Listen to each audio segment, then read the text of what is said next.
All right, my name is Howard Rambsy, and today I'll be interviewing Eugene B. Redmond. It's November 23rd, 2011. Professor Redmond, I wanted to start out by asking you about Drumvoices, the Mission of Afro-American Poetry, Critical History. Could you just start us out by talking about the origins of the book, how it moved, how it developed, where it comes from? Yes, well, I trace the name Drumvoices back to Catherine Dunham and the 60s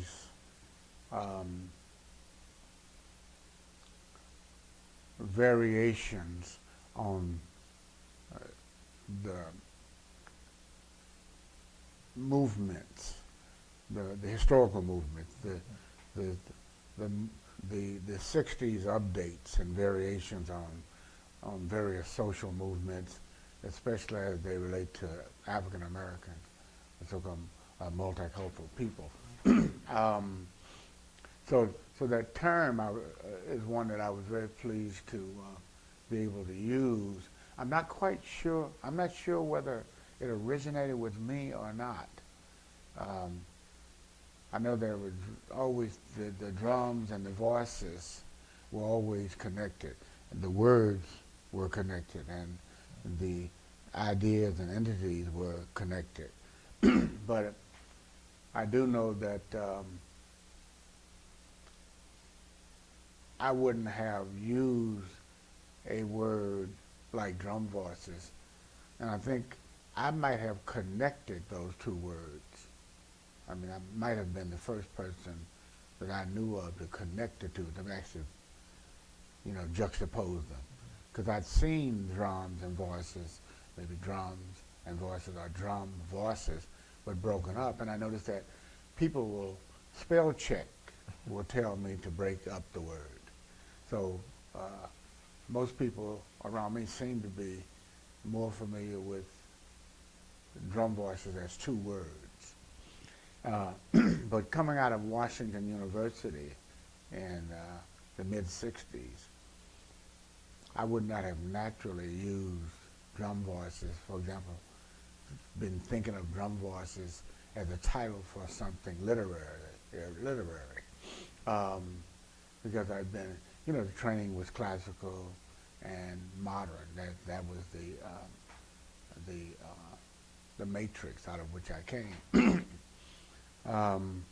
I remember using it before I actually wrote it down, in speeches before people, whether it was open air events, on stage and in an enclosed area.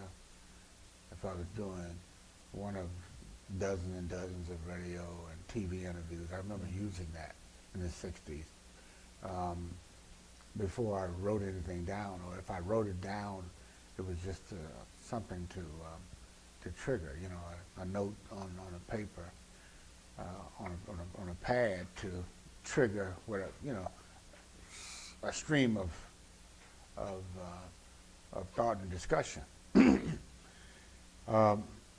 I used it with Catherine Dunham. When I was with Catherine Dunham, I was working in theater and poetry. I supervised theater and poetry workshops. And I led the performing troupe on the road. I was the manager of Dunham's performance, her new troupe. The Performing Arts Training Center was her base, which was under the umbrella of the Experiment in Higher Education, which was under the umbrella of Southern Illinois University, East St. Louis, which was under the umbrella of Southern Illinois University, Edwardsville, which was under the umbrella of Southern Illinois Carbondale. We were Salukis, and we were just an extension of Carbondale. We didn't have a separate identity. No Cougar existed. So I was the road manager, and usually the primary voice or the lead voice in stage productions. The way Miss Dunham put on shows, the way she staged events, which were inclusive. And every day she said to me, Eugene, we have to develop a theater-going audience. Every day, in some form, she would say that. We've got to develop a theater-going audience. But anyway, so I would say drums and voices, or voices of the drums. So I remember doing those kind of things. And much of this is on, what you call it, Betamax and, you know, the various forms of visual recordings that we were using at the time. Large, some of them almost as big as satchels. Anyway, so we used that. We used the words drums and voices, and the drums coming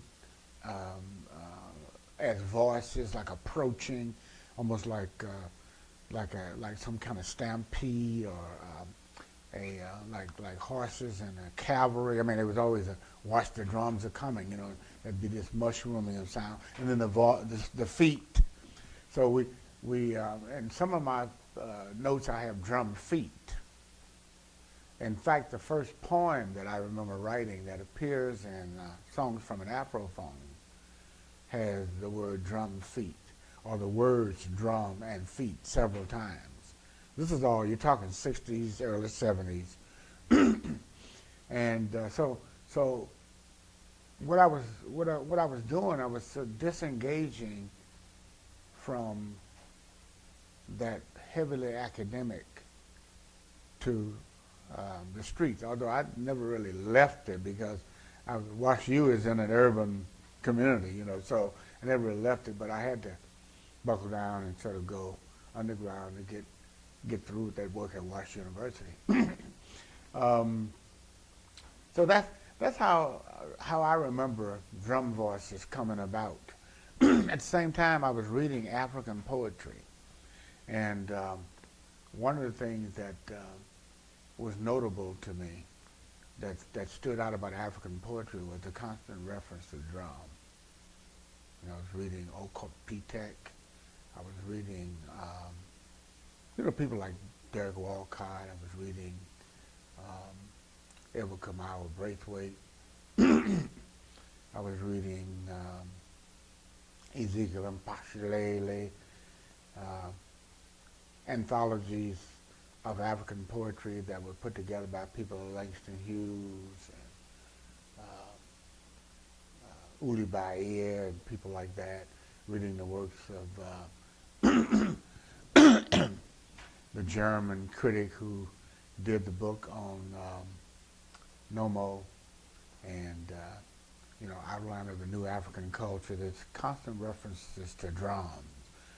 I was buying books that scholarly works and tabletop photo books featuring African drums and drum ceremonies.